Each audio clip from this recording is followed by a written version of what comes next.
धोखे और फरेब की एक घटना जिसने पूरे देश को झकझोर दिया था।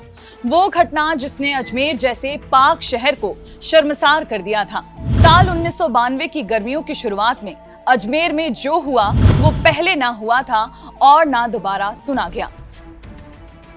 एक के बाद एक 6 लड़कियों की खुदकुशी की घटना के बाद सभी की जुबान पर एक ही सवाल था, आखिर अजमेर शहर को ये क्या हो गया है।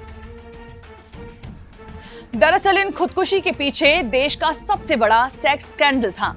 अजमेर के नामी कॉलेज की छात्राओं की सर्कुलेट होती न्यूड तस्वीरों के बाद शहर में गहरी खामोशी थी।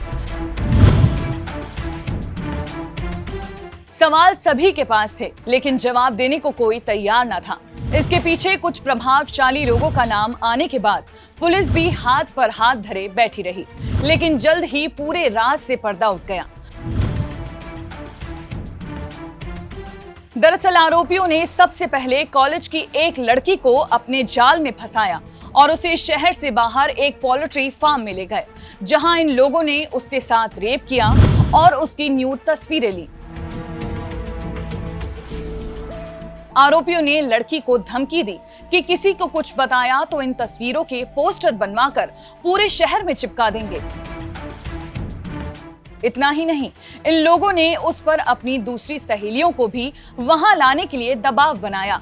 धीरे धीरे एक के बाद एक कई लड़कियां इनके जाल में फंसती चली गईं। करीब 1 साल तक ये सिलसिला यूं ही चलता रहा। मामला तब सामने आया जब फोटो की रील नेगेटिव लैब में धुलवाने के लिए लाई गई और यहां से फोटोज लीक हो गईं। कुछ ही दिनों में ये तस्वीरें शहर में सर्कुलेट होने लगी। इसी दरमियान कॉलेज की 6 लड़कियों ने एक के बाद एक खुदकुशी कर ली। लेकिन इस मामले में उस वक्त अजमेर शहर के youth Congress president, vice president और जॉइंट सेक्रेटरी के साथ साथ कुछ रईसजादों के नाम सामने आ रहे थे। इसीलिए पुलिस मामले को दबाने में लगी रही। इस स्कैंडल के मास्टरमाइंड थे फारूक चिश्ती, नफीस चिश्ती और अनवर चिश्ती। तीनों ही यूथ कांग्रेस के लीडर थे। इन लोगों की पहुंच दरगाह के खादिमों तक थी। ऐसे में प्रशासन को भी अजमेर का माहौल बिगड़ने का डर था। वहीं इस मसले पर आवाज उठाने वालों को धमकियां दी जाती थीं। इस बीच अखबार में खबर छपने के बाद पूरे शहर में हंगामा मच गया। बात बिगड़ती तेज सरकार ने फौरन सीबीसीआईडी जांच के आदेश दिए, लेकिन जब 2 लड़कियों ने हिम्मत दिखाई तो शुरुआत में कुल 8 लोगों के खिलाफ मामला दर्ज हुआ और जांच के बाद कुल 18 आरोपी सामने आए।